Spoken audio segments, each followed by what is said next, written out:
사도행전 15장 22절에서 25절 말씀입니다. 이에 사도와 장로와 온 교회가 그 중에서 사람들을 택하여 바울과 바나바와 함께 안디옥으로 보내기를 결정하니 곧 형제 중에 인도자인 바사바라 하는 유다와 실라더라. 그 편에 편지를 붙여 이르되 사도와 장로된 형제들은 안디옥과 수리아와 길리기아에 있는 이방인 형제들에게 문안하노라.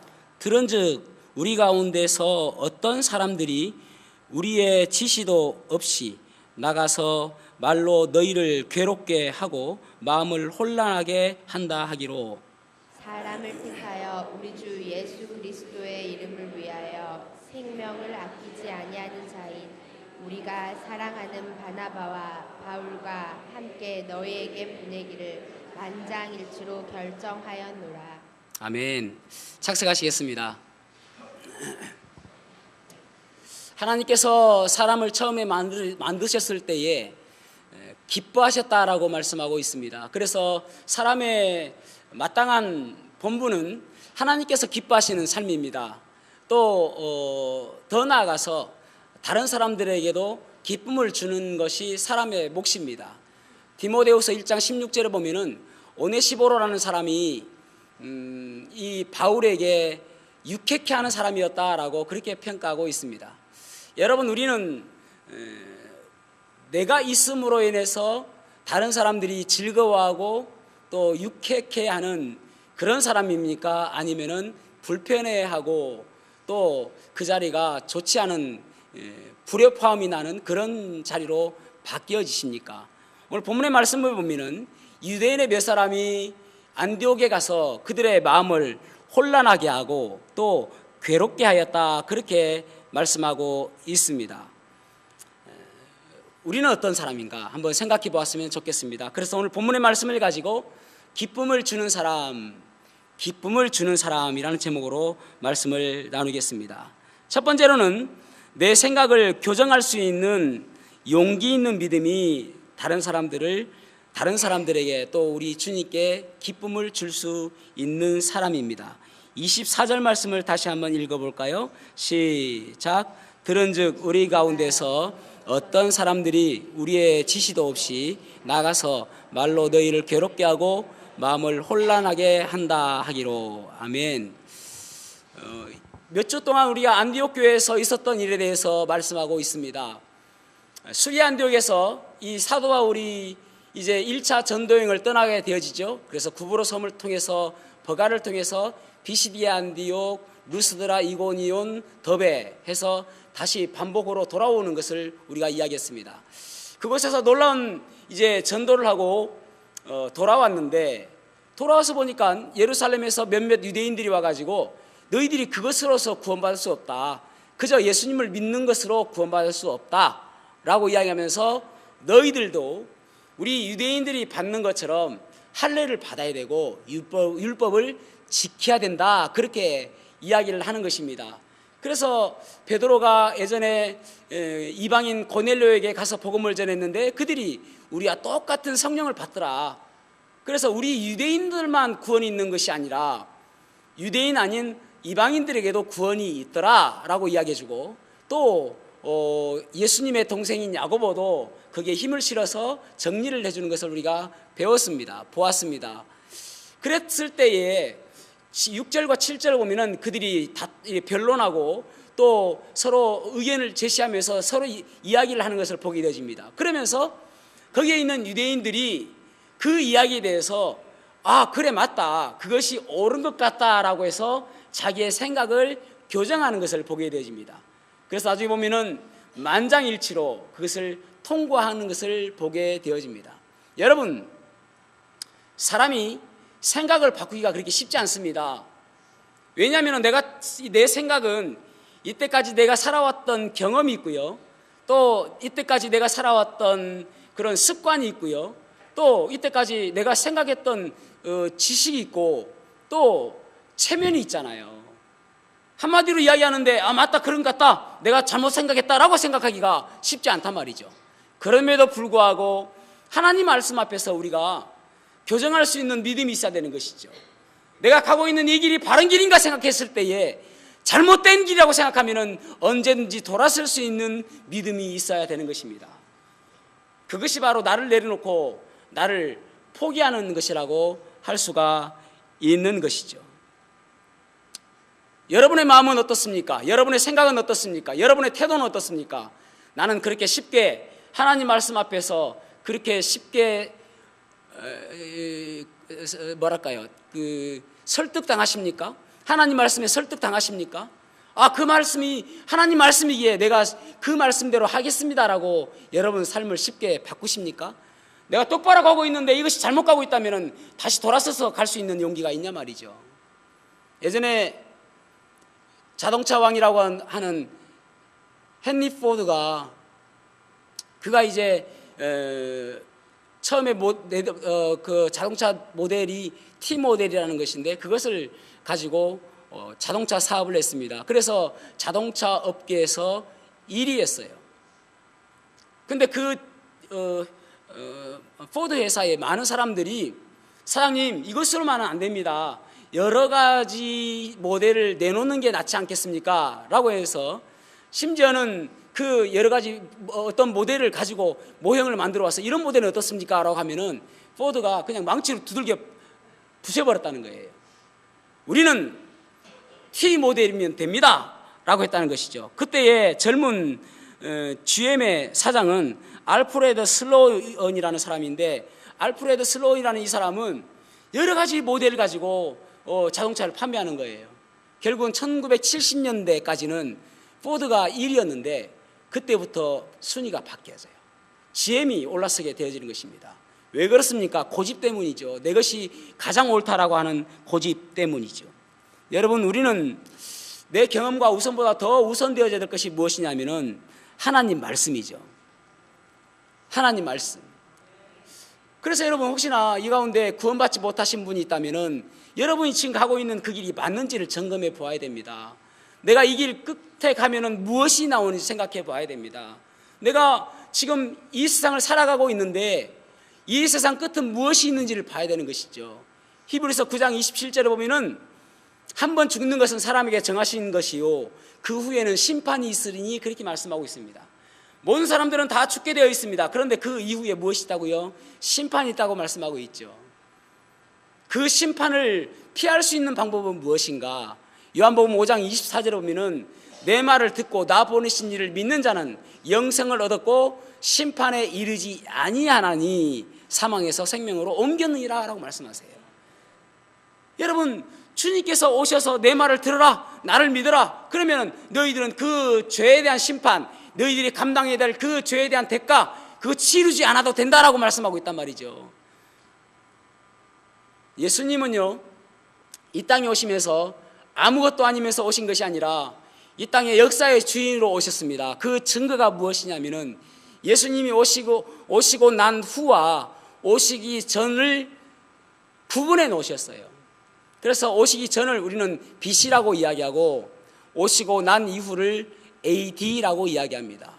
BC라는 것은 Before Christ, 그리스도께서 오시기 전이다 라는 것이고 AD라는 말은 라틴어로 아노 도미니, 주님께서 오시고 난 후다, 그런 뜻입니다. 그러니까 그 역사의 주인공이라고 세상의 모든 사람들이 인정하시는 분이 바로 예수님이란 말이죠. 내가 지금 바로 가고 있는지 그걸 점검해보고 바로 가지 못하고 있다면, 내가 잘못 가고 있다면 돌아서야 되는 것이죠. 그리스도인 여러분, 내가 지금 바로 가고 있습니까? 하나님께서 기뻐하시는 모습대로 살아가고 있냐는 것입니다. 여러분, 어느 날 갑자기 큰 죄를 짓는 게 아니고요, 조그마한 죄가 자꾸 쌓이고 해서 결국은 습관이 굳은 살이 되어지고 나중에는 무감각해지게 되는 것입니다. 지금 창피한 일 있으십니까? 지금 부끄러운 일이 있으세요? 얼마 전에 정치인이 성폭력 때문에 이제 무죄 판결을 받았습니다. 그런데 나오면서 뭐라고 이야기합니까? 부끄럽습니다 라고 이야기합니다. 부끄럽습니다. 부끄러울 때 그만둬야 되죠.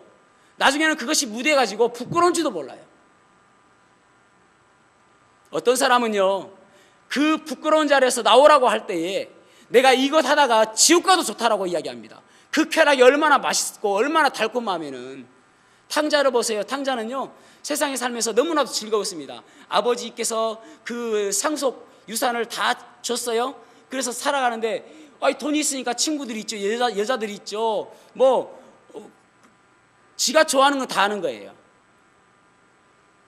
그런데 돈이 어디 요술 주머니처럼 계속 나옵니까? 돈이 떨어지니까 친구들 떠나고요, 입을 옷이 없어서 헐벗고요, 먹을 것이 없어 굶주리고요. 근데 탕자가 잘한 것이 무엇입니까? 아버지를 생각한 거잖아요. 돌아서는 거예요. 돌아서니까, 아버지께로 돌아서니까 다시 풍족한 인생이 되어지잖아요. 여러분 가운데 혹시나 절망과 고난과 역경 가운데 있습니까?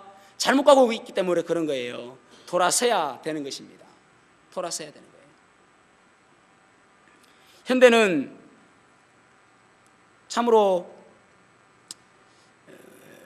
어떤 것이 중요한지 가치관을 혼란스럽게 하는 시대에 우리는 살고 있습니다.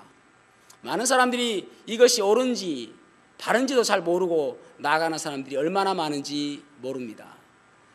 찰스 콜슨이라는 분이 계시는데, 찰스 콜슨은 누구냐면은 워터게이트 사건 때의 브레인이었어요. 그러니까 참모 가운데 상당히 똑똑한 사람이었습니다. 근데 워터게이트 사건으로 감옥에 가게 되죠.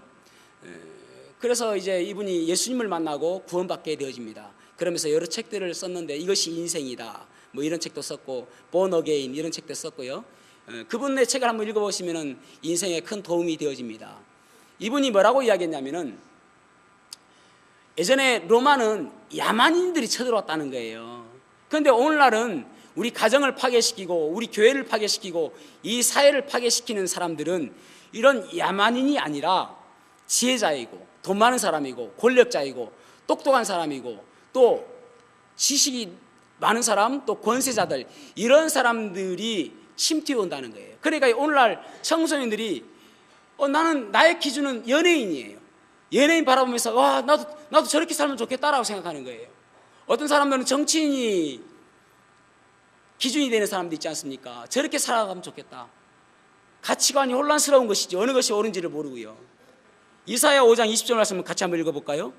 이사야 5장 20절 말씀 같이 읽어보겠습니다. 시작. 악을 선하다 하며 선을 악하다 하며 흑암으로 광명을 삼으며 광명으로 흑암을 삼으며 쓴 것으로 단 것을 삼으며 단 것으로 쓴 것을 삼는 자들은 화 있을진저. 아멘. 오늘날에는 악을 보고 선하다고 이야기하고요, 선을 보고 악이라고 이야기하고요, 빛을 보고 어둡다고 이야기하고요, 어두운 것을 보고 빛이라고 이야기하고요, 단 것을 보고도 쓰다고 이야기하고요, 썩은 것을 보고도 단 것이라고 이야기하는 시대라는 것입니다. 오늘날을 20세기 중후반에 대두된 사상이 무엇이냐면은 포스트 모더니즘 사상입니다. 포스트 모더니즘. 한글로 굳이 번역을 하자면은 후현대주의. 포스트라는 말은 후, 뒤 이런 말이거든요. 그러니까 후현대주의. 그러면은 포스트 모더니즘을 알기 위해서는 포스트 그전 사상을 알아야 될 거 아닙니까? 그죠? 현대주의. 현대주의는 뭐냐면은 18세기에 대두됐던 것인데, 현대주의는 합리주의, 이성주의입니다. 그러니까 무엇이 진리냐면은 합리적으로 맞고 이성적으로 맞고, 그래서 보편적으로 객관적으로 진리는 진리다. 무슨 말이냐면은 여러 사람들이 진리라고 생각하는 것이 진리다. 이것이 합리주의입니다. 이성적으로 맞다라고 하는 것이 진리다. 그래서 그때 대두된 것이 뭐냐면은 기적도 없고, 성경에서 보면은 동정녀 탄생, 예수님의 대속적 죽음, 부활, 가시적 재림, 이런 것들은 다 거짓이다. 왜냐하면 다 믿을 수 있는 것이 아니니까. 그래서 그때 대두된 신학 사상이 자유주의 신학입니다. 1800년대 나온 신학이 자유주의 신학이죠. 그래서 예를 들어서 홍해바다도 걷는 것이 아니다라고 이야기하는, 그래서 성경에서 기적들을 다 오려내버렸어요. 그런 것은 다 가짜다라고 이야기하는 것입니다. 그런데 시간이 지나면서 보니까 이런 것들이 이성도 오염될 수가 있겠다라고 생각하게 되어지면서 포스트 모더니즘이 생기게 됐는데, 포스트 모더니즘의 특징은 무엇이냐면은 절대 가치 부정, 절대적인 가치는 없다. 그러니까 아까 전에는 많은 사람들이 선이라고 생각하면 선인데, 이제는 그게 아니에요. 어떤 사람은 선일 수도 있고 어떤 사람은 악일 수도 있고. 그래서 감성 중심의 사상이 되어졌습니다. 감성 중심, 각 개인의 생각을 중요하게 생각하는 거예요. 그래서 절대 신도 없어요. 하나님도 없어요. 그리고 하나님 인정할게. 그리고 저기 스피커 신, 저기 잔마귀 다 인정한다는 거예요. 여러 신들을 인정하는데 다 신교가 나오는 것이죠. 그러니까 이제 오늘날 시대는 포스트 모더니즘 시대인데, 오늘날에는 모든 것을 다 인정한다는 것입니다. 그래서 사도행전 5장 12절 보면은 다른 이로서는 구원을 얻을 수 없나니 천하인간의 구원을 얻을 만한 다른 이름을 우리에게 주신 일이 없다라고 말씀하셨는데, 거짓말. 아니, 서울 가는데 기차로도 갈 수 있고 버스로도 갈 수 있고 택시로도 갈 수 있고 내 자가용으로도 갈 수 있는데 하늘나라 천국 가는 것이 왜 한 가지밖에 안 되느냐 이거예요. 절대 가치가 없다는 거예요. 그래서 오늘날 많은 사람들이 이 세상에 물들어 있다 보니까 기준이 없어지는 거예요. 나도 기준이고 저 사람도 기준이에요. 왜냐하면 나도 옳고 저 사람도 옳거든요. 그래서 저 사람도 신이 될 수 있고 나도 신이 될 수 있고 하나님도 신이 될 수 있다라고 하는 것이 뉴에이지입니다. 여러분, 이런 절대 기준이 없이 살아가다 보면은 혼란 가운데 살아가는 거예요. 자기가 좋아하는 사람 따라가게 되는 것이죠. 무엇이 올바른 목표인지를 모르고 살아가게 되는 것이죠. 많은 그리스도인들도 그렇게 따라간다니까요. 어떤 연예인들이 방송에 나와서 술 막 이야기하니까 뭐 기독교인들이 술 마셔도 괜찮겠네? 그래서 술 마시고, 방송 연예인들하고 자기가 교회 다닌다고 하고 간증하던 사람들이 드라마에 나오는데 담배를 뻑뻑 피네? 나도 피야지. 기준이 달라진다니까요. 여러분, 우리의 절대적인 기준이 무엇이 돼야 되냐면은 성경 말씀이 기준이 돼야 되는 것입니다. 오직 유일하신 그 하나님 말씀이 기준이 되어질 때에 우리의 삶이 바로 갈 수 있고 똑바로 갈 수 있고 내가 잘못 가고 있을 때 교정할 수 있는 기준이 있는 거예요. 그 기준이 없으면은 내가 바로 가고 있는지도 모르는 거예요. 여러분들이 제가 예를 들어서 얼마 전에 바지 단을 줄이러 갔어요. 근데 제가 보니까 저의 단은 2m가 좀 안 돼요. 제 바지를 줄이는데. 그래 갔는데 그 집에 자하고 내 자하고 또 틀리네. 그러면 저는 예를 들어서 인치로 거시기 있죠? 줄였는데 가보니까 그 집에는 또 다르네. 그러면 뭐가 기준이 되어져요? 안 되잖아요. 똑같이 센티로 하든지 인치로 하든지 기준이 있어야 되잖아요. 바로 하나님 말씀이 우리의 기준이 되는 것입니다. 성경 말씀이요. 때론 우리가 이 광야 같은 세상에 살아가요. 저는 참 좋아하는 찬양가 하나가 광야를 지나며입니다. 왜 나를 깊은 어둠 속에 홀로 두시는지, 어두운 밤은 왜 그리 길었는지, 나를 고독하게 나를 낮아지게 세상 어디도 기댈 곳이 없게 하셨네. 광야에 서 있네. 주님만 내 도움이 되시고 주님이 내 빛이 되시며 주님이 내 친구 되시는 광야. 주님 손 놓고는 단 하루도 살 수 없는 곳 광야에 서 있네. 우리는 광야 같은 인생을 살아갑니다. 마치 우리 홀로 사는 것처럼 그렇게 험난한 인생을 살아갑니다. 그런데 그 주님 손 놓고는 단 하루도 살 수 없는 그러한 인생길인 것입니다. 그래서 주님 밖에 떠나갈 때에, 주님 길에서 벗어날 때에 삶을 교정해 나가시는 저와 여러분이 되기를 주님의 이름으로 축복합니다. 두 번째로는 성령의 인도함을 받는 삶이어야 되는 것이죠. 성령의 인도함을 받는 삶이 되어야 된다. 28절과 29절 말씀을 같이 한번 읽어보겠습니다. 시작. 성령과 우리는 이 요긴한 것들 외에는 아무 짐도 너희에게 지우지 아니한 것이 옳은 줄 알았노니 우리의 피와 목매어 죽인 것과 음행을 멀리할지니라. 이에 스스로 삼가면 잘 되리라. 평안함을 원하노라 하였더라. 아멘. 우리가 시선을 주목해서 보아야 될 구절은 무엇이냐면은 성령과 우리는 이라는 이 구절입니다. 여기서 중요한 결정을 하는데 우리가 먼저 나오는 것이 아니라 성령이 먼저 나옵니다. 성령과 우리는 하니까 성령의 인도하심대로 결정하게 되어지니까 결국은 실수하지 않는다는 거예요.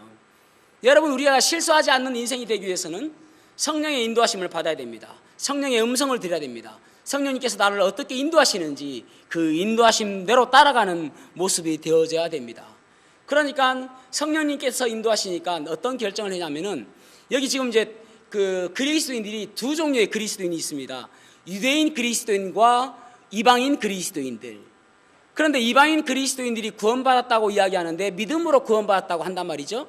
근데 유대인 그리스도인들이 바라볼 때에 그들은 정말 이것은 죄다라고 생각하는 것이 무엇이냐면은 우상에 드린 우상의 제물과 그리고 피와 목매어 죽인 것과 그리고 음행, 이것은 그들 스스로가 죄라고 생각했습니다. 시장에 가보면은 그 많은 사람들이 우상에게 드린 제물을 갖다 팔았습니다.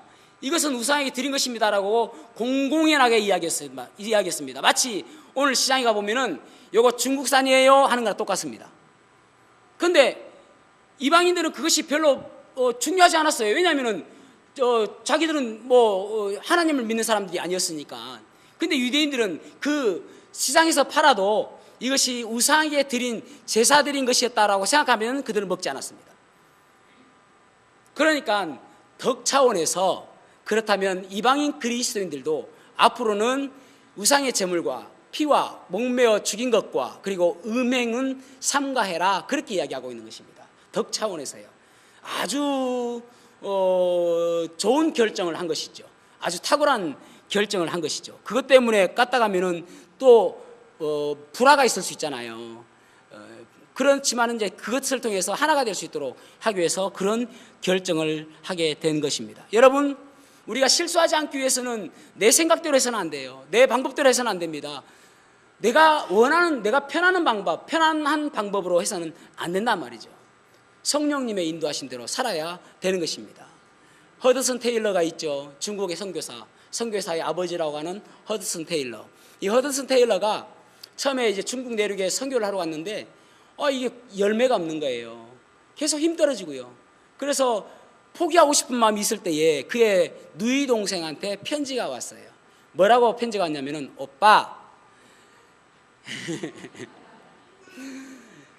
오빠는 포도나무 가지지 포도나무가 아니야. 그렇게 딱 편지가 온 거예요. 그 생각하니까 그렇지. 아니 여러분, 포도나무 가지가 내가 어떻게 영양분을 더 많이 받아가지고 어떻게 꽃을 피우고 어떻게 열매를 맺지 걱정하지 않는다는 거예요. 포도나무가 이 영양분, 물을 쭉 끌어당기면은, 그러면은 포도나무 가지는 딱 거기 붙어 있기만 하면은 열매도 나고 꽃도 핀단 말이죠. 그것을 생각하면서 그렇지, 이 능력은 나한테 오는 것이 아니라 하나님께로 오는 것이지. 그렇게 생각하니까 편하고 그러면서 기쁨 가운데 사역하게 되면서 열매가 맺혀지더라는 것입니다. 여러분, 우리는 시냇가에 심은 나무이지 바람에 나는 겨가 아니에요. 시냇가에 심은 나무는 그저 가만히 심기기만 있으면은 때에 따라 열매가 맺혀지는 것입니다. 바람에 나는 겨는 짐으로 왔다 갔다 하는데 열매는 아무것도 없고 소비하는 인생이 되어지는 것이고 허비하는 인생이 되어지게 되는 것입니다. 그래서 내 힘으로 사는 것이 아니라 하나님의 인도하심으로 살아가는 저와 여러분이 되기를 축복합니다. 스코틀랜드에 프로스 목사님이라고 계시는 분이 계시는데, 이 프로스 목사님이 이제 예배 시간이 다 됐는데 예배당에 안 올라오니까 그 비서가 내려가 본 거예요, 목사님한테. 근데 안에서 무슨 소리가 들려요. 무슨 소리가 막 이야기하는 소리가 들려요. 그래서 비서가 생각할 때에 손님이 오셨는가 보다, 그런 생각을 가지게 된 것입니다. 그래서 이제 좀 다시 올라왔다가 다시 그래도 안 오세요. 그래서 또 내려가 봤습니다. 아직도 이야기를 하고 계시는 거예요. 왜 무슨 이야기가 이렇게 길으시지, 예배 시간 다 됐는데 싶어서 귀를 쫑긋하고 들어보니까 하나님 같이 가셔야 됩니다, 같이 가셔야 됩니다, 막 이렇게 하고 있는 거예요. 문을 빼꼼하게 열어보니까 그분이 뭐라고 기도하냐면은, 하나님, 제가 설교 준비는 제가 했지만은 성령님께서 같이 가셔야 제가 능력 있는 말씀 선포하잖아요. 제가 제 힘으로 설교하지 않게 하시고 제 능력으로, 제 말발로 설교하지 않게 도와주셔서 성령님의 능력으로 해야 되잖아요. 저하고 같이 가셔야 됩니다. 같이 가지 아니하시면, 같이 가신다는 확신이 없으면은 가지 않겠습니다 라고 하고 있더라는 것입니다. 여러분, 우리가 책 제목 가운데 이런 책이 있거든요. 생각대로 살지 아니하면 사는 대로 생각하게 된다. 생각대로 살지 아니하면 사는 대로 생각하게 된다. 생각대로 생각하면서 기도하면서 살지 아니하면은 살아가면서 아이고 내가 왜 이렇게 살까, 아이고 왜 내가 이렇게 고생하지, 그렇게 살면서 사는 대로 생각하게 된다라고 이야기한다는 것이죠. 여러분, 우리가 정말 성령님의 인도하신 대로 살아야 내가 보이는 대로 살지 않는 것입니다. 보이는 대로 살게 되면은, 보이는 게 눈물이면 울고, 보이는 게 슬픔이면은 괴로워하고, 보이는 게 안타까우면은 항의하면서 그렇게 살아가잖아요. 보이는 대로 살지 않기 위해서는 성령님의 인도하신 대로 살아가야 되는 것입니다. 옛날 할아버지 할머니가 길을 가다가 오르막길을 탁 가는 거예요. 근데 진짜 힘든 거예요. 그때 할머니가 물어보는 거야. 영감, 나 좀 업어줘. 자기도 죽겠는 거에 올라가는데 그래도 남자 체면에 업어달라니까 업어줬어요. 그러니까 할머니가 물어봐요. 얄밉게도 나 무겁지? 그러니까 이 할아버지가 그럼 무겁지, 얼굴은 철면피지, 심장은 강심장이지,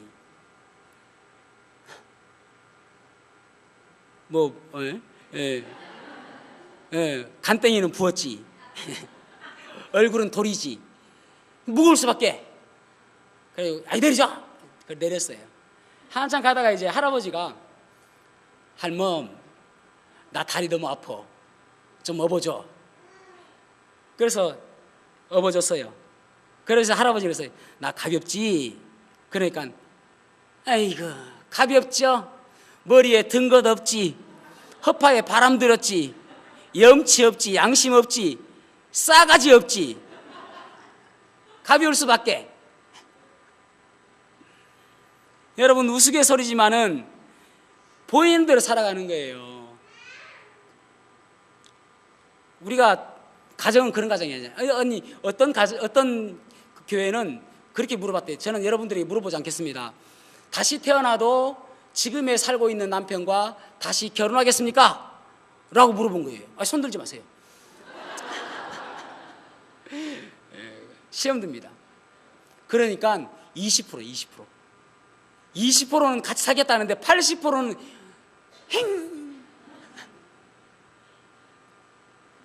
눈 감고 한번 들어봐야 되는데.